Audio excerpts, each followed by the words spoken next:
भारत अपने इतिहास और विरासत के मामले में दुनिया में सबसे अमीर देशों में से एक है। शासकों और सत्तारूढ़ गुटों के संदर्भ में हजारों साल बीत चुके हैं और देश के कई राजवंशों, शासकों, सम्राटों और विजेता देखा गया है। भारतीय शीर्ष 10 में सबसे बड़ी राजाओं 10 महाराणा प्रताप मेवाड़ राजस्थान की वर्तमान दिन राज्य में उत्तर पश्चिमी भारत में एक क्षेत्र के एक हिंदू राजपूत शासक था। उसकी वीरता और उदारता के लिए जाना जाता है। महाराणा प्रताप मुगलों, विशेष रूप से सम्राट अकबर का विरोध किया। प्रताप के स्वयं के भाइयों शक्ति सिंह, जगमल और सागर सिंह अकबर और ऐसे आदमी आमेर के सिंह के रूप में कई राजपूत प्रमुखों सेवा की है।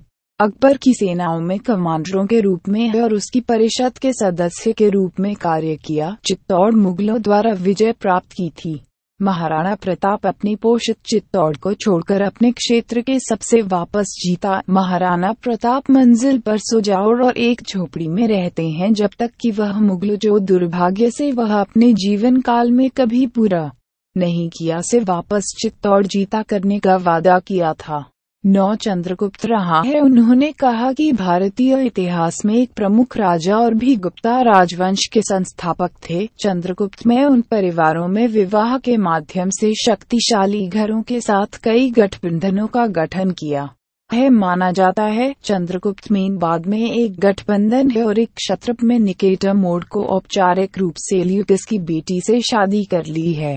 और यूनानी राज्यों जो पश्चिमी दुनिया के साथ भारत का व्यापार और संपर्क उत्तेजित के साथ दोस्ती की एक नीति की स्थापना की। चंद्रगुप्त में 320 ऋण 335 सीई से गुप्ता सम्राट था और खुद को महाराजा धीरज कहा जाता है जो दूसरों पर अपनी श्रेष्ठता दिखाने के लिए राजाओं के राजा का मतलब है। उन्होंने कहा कि प्रयाग, इलाहाबाद, साकेत, अवध और मगध दक्षिण बिहार जैसे प्रदेशों पर शासन किया। 8 समुद्रगुप्त है। चंद्रगुप्त में गुप्ता राजवंश से संबंधित की उत्तराधिकारी था और उस वंश के महानतम राजा था। समुद्रगुप्त शासक जो भारत के स्वर्णिम युग की शुरुआत की है के नाम से जाना जाता रहा है। एक महान योद्धा, कला के पारखी और एक उदार शासक। समुद्रगुप्त के लिए उसे अपने बेटों के ज्येष्ठ नहीं किया जा रहा, अपने पिता बावजूद द्वारा उत्तराधिकार के लिए चुना गया था। एक और गुणवत्ता की वह के लिए याद किया जाता है उसकी सहिष्णुता और अन्य धर्मों के लिए संरक्षण है।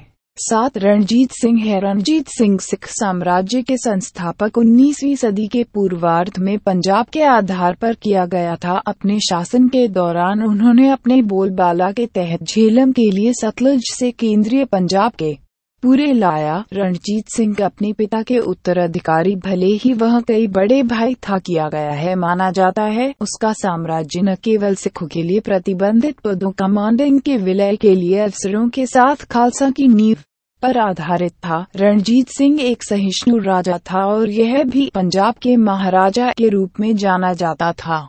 6 पृथ्वीराज चौहान है। पृथ्वीराज तृतीय हिंदू चौहान वंश का एक राजा था। वह 20 की उम्र में सिंहासन के लिए सफल होने के बाद अजमेर और दिल्ली के राज्य पर शासन किया और वर्तमान राजस्थान और हरियाणा के ज्यादा शासन किया। उन्होंने कहा कि सबसे विशेष रूप से चंदेल राजा परमर्डी के खिलाफ कई पड़ोसी हिंदू राज्यों के खिलाफ सैन्य सफलता हासिल की। कन्नौज संयुक्त की जयचंद्र राठौड़ की बेटी के साथ उनका पलायन भारतीय इतिहास का एक लोकप्रिय रोमांटिक कहानी है, लेकिन वह अधिक महत्वपूर्ण बात यह है 1191 में तराइन की पहली लड़ाई में मोहम्मद गोरी को पराजित किया और बाद में एक तीरंदाजी शो के दौरान उसे हत्या करने के बाद जब बंधा और 1192 में बाद के द्वारा कैद के लिए याद है।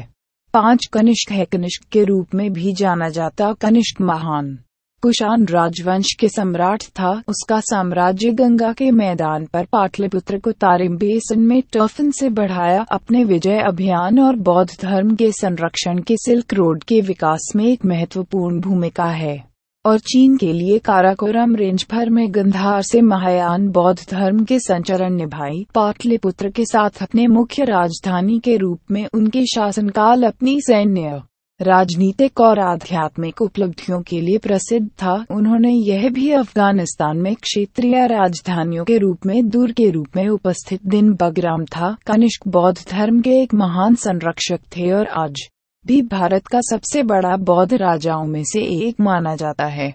4 शिवाजी है। शिवाजी भोसले के संस्थापक और मराठा साम्राज्य के महानतम राजा था। भोसले मराठा वंश से जय जयकार। वह अपनी राजधानी के रूप में रायगढ़ के साथ एक स्वतंत्र मराठा साम्राज्य बनाया। शिवाजी सैन्य रणनीति अग्रणी गैर पारंपरिक तरीकों जो भूगोल, गति और आश्चर्य की तरह सामरिक कारकों, लिवरेज्ड और तुच्छ हमलों ध्यान केंद्रित उसका बड़ा और अधिक शक्तिशाली दुश्मनों को हराने के लिए दिखाया। शिवाजी बीजापुर के आदिलशाही सल्तनत और मुगल साम्राज्य के खिलाफ संघर्ष के लिए अग्रणी छत्रपति के रूप में ताज पहनाया गया था। शिवाजी एक महान योद्धा और एक नायक जो मुगलों के खिलाफ भारत के अधिकांश संयुक्त रूप में याद किया जाता है। शिवाजी भी अधिक शक्तिशाली और बड़ा दुश्मन के खिलाफ हमलों के लिए भूगोल, गति और आश्चर्य का उपयोग कर गुरिल्ला युद्ध के तरीकों अग्रणी के लिए जाना जाता है। 3 अशोक है। अशोक भी सम्राट चक्रवर्ती के रूप में जाना जाता है। अशोक मौर्य वंश के थे और लंबे समय से शासन से अशोक भारतीय उपमहाद्वीप के सबसे अधिक खुरासान, सिस्तान और बलूचिस्तान अविभाजित के आधुनिक ईरानी प्रांतों अफगानिस्तान में हिंदू कुश पर्वत के माध्यम से भारत के असम राज्य के लिए पूर्व में उत्तरी केरल और आंध्र प्रदेश जैसे राज्य किया। और जहां तक दक्षिण अशोक बौद्ध धर्म के वैश्विक प्रसार और आधुनिक भारत का प्रतीक अशोक के शेर राजधानी से प्राप्त होता है के लिए जिम्मेदार ठहराया है। 2 अकबर है। अकबर अपनी मृत्यु तक 1556 सेकंड मुगल सम्राट था। मुगल वंश का तीसरा शासक। वह एक बहुत ही कम उम्र में हुमायूं सफल रहा। वह भी भारतीय इतिहास में सबसे बड़ा और सबसे बड़ी शासकों मुगल सम्राट से एक बनने के लिए पर चला गया। उसका साम्राज्य गोदावरी नदी के उत्तर भारतीय उपमहाद्वीप के लगभग सभी शामिल हैं और वह शादी के गठजोड़ और कूटनीति का उपयोग कर रेखी मजबूत कर ली। अकबर एक उदार शासक जो सांस्कृतिक एकीकरण में विश्वास किया गया है के लिए जाना जाता है। एक चंद्रगुप्त मौर्य है। चंद्रगुप्त मौर्य मौर्य साम्राज्य के संस्थापक थे और पहली सम्राट। एक राज्य में भारत एकजुट है करने के लिए माना जा रहा है। चंद्रगुप्त मौर्य के तहत मौर्य साम्राज्य भारतीय इतिहास को उस समय तक का सबसे बड़ा साम्राज्य था। उसकी मुख्य सलाहकार चाणक्य के साथ वह एक मजबूत केंद्रीय प्रशासन और अर्थव्यवस्था का निर्माण किया। वह निस्संदेह जाना जाता सिकंदर महान के पूरबी सट्रपीज पर विजय प्राप्त की है। भारतीय इतिहास में महानतम शासकों में से एक है।